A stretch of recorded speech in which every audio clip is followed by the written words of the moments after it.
today's video, I'm going to be making sourdough white bread. Now, before we get started, I'm just going to let you know that I made the dough and then the next day I baked it. I will show you all the process and all the steps on what to do. I hope you enjoy this video. Don't forget to hit the bell notification button, subscribe, like, and comment. You will need 350 grams of lukewarm water, 100 grams of sourdough starter.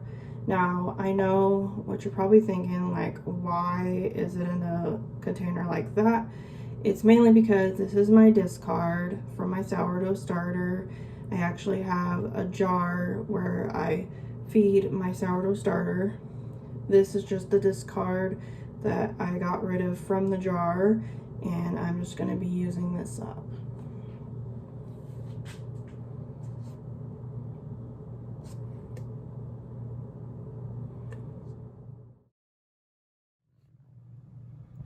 After you mix it, it should look something like this, a little bit milky. Next, I'm going to be adding 500 grams of flour. You can use bread flour. I'm going to be using all-purpose unbleached flour.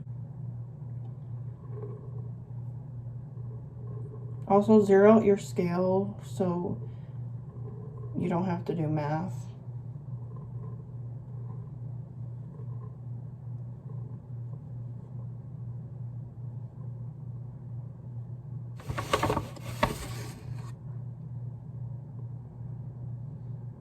Don't be afraid to use your hands. There's like 1 more gram. Yep.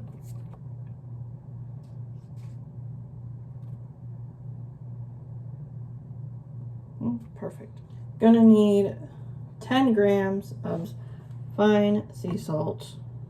Now, if you don't have fine sea salt, you can always just use like regular table salt. If you don't have this, it's totally fine, but I'm going to be using this. So you need 10 grams. We are going to combine all the ingredients. I'm going to be using my stand mixer. I'm going to be putting mine on 1, and then once it combines, then I'm going to put it on 2 to knead.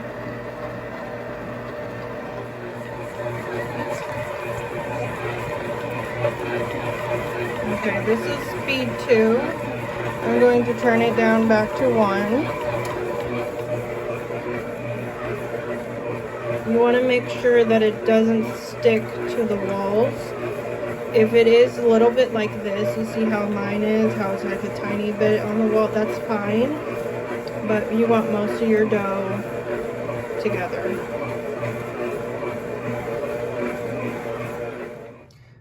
Okay, so after you're done, you want to touch your dough and see if it sticks to your hands.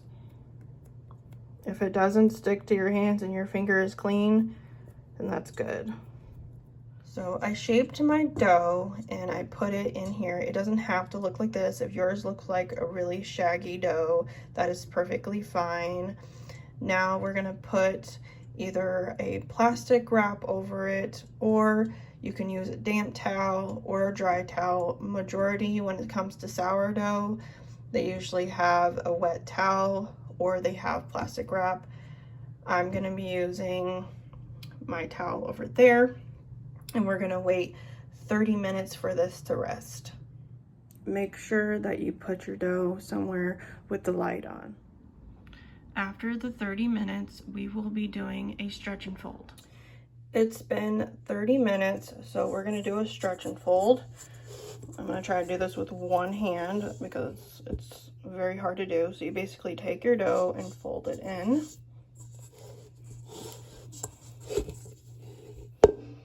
I know my hands look dry as heck, but try to ignore that. Yeah, this is like very hard to do with one hand. It's better to do it with 2 hands. If you want to try it with one hand, you can. Anything is possible. So you just turn your bowl and pull like this, and go like that. I'm gonna do this one more time, and then after that you just want to wait another 30 minutes for it to rest. After 30 minutes, you're gonna have your hands, we're gonna do another stretch and fold, but you're gonna have your hands a little damp. I'm just gonna do the same thing like we did before.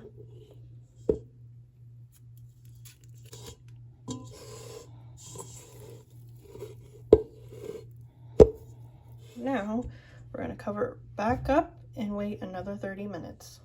We're gonna do another stretch and fold. Make sure your hands are a little damp. Not too damp, like not too wet, I meant.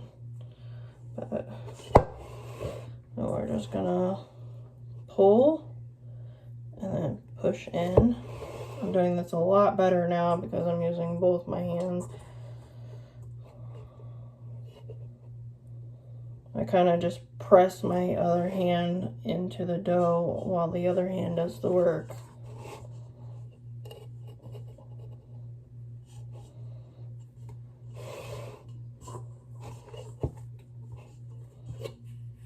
Just like that. And now we're gonna have to wait one more 30 minutes. So we are going to be doing our last stretch and fold. And then after that, we are going to be waiting 6 hours for it to double in size. And you want to put it in a warm spot just like you did those other times. I'll do one. Make sure your hands are a little damp too. 2, 3,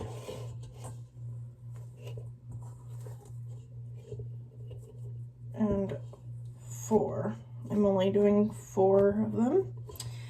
And then that's what my dough looks like. Now I'm going to cover it up and we wait 6 hours. After your dough doubles in size, now we are going to punch our dough. Punching the dough, and this is what it looks like. So right now I'm sprinkling some flour on my surface, on my counter.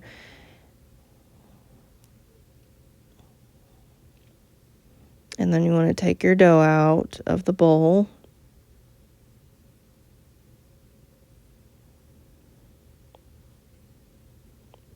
You can see I'm struggling a little bit. Now, I had to do this little voiceover because I didn't want to tell my boyfriend to turn off the TV because he just got off work and I didn't want to bother him. So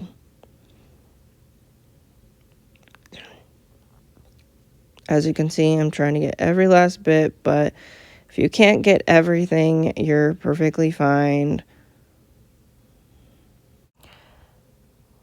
Now you're going to want to stretch your dough just a tiny bit, not too much. Fold it in and then fold it again. Push it down. Then we're going to roll it up.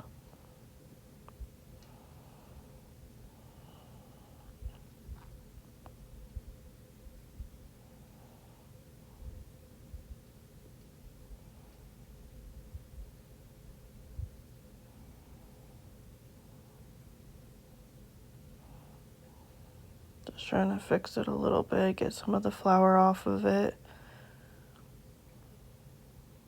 Put it on our baking pan, our bread pan. Or if you want, you could just have a Dutch oven and you can put any shape you want, like a circle. They do have Dutch ovens that are the shape of bread pans, but I don't have a Dutch oven, so I just use my regular bread pans. As you can see, I am trying to fix the sides. Sometimes the sides bother me, and I kind of try to fix it.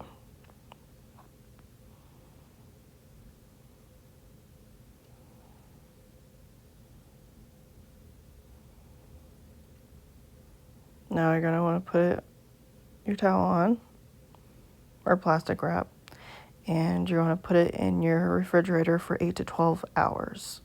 Preheat your oven to 450 degrees, take your dough out, and now we're going to bake it for 40 minutes.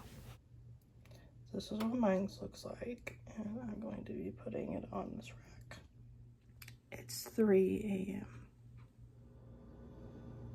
Wait about an hour to an hour and a half until it cools down. And if yours doesn't look exactly like mine, that is perfectly fine. Every bread turns out differently sometimes when it comes right out of the oven. But I hope you enjoy this video. I just cut a slice of my bread and this is what it looks like. Thank you so much for watching. Subscribe, like, and comment. And don't forget to hit the bell notification button. I hope you enjoyed this video just as much as I did.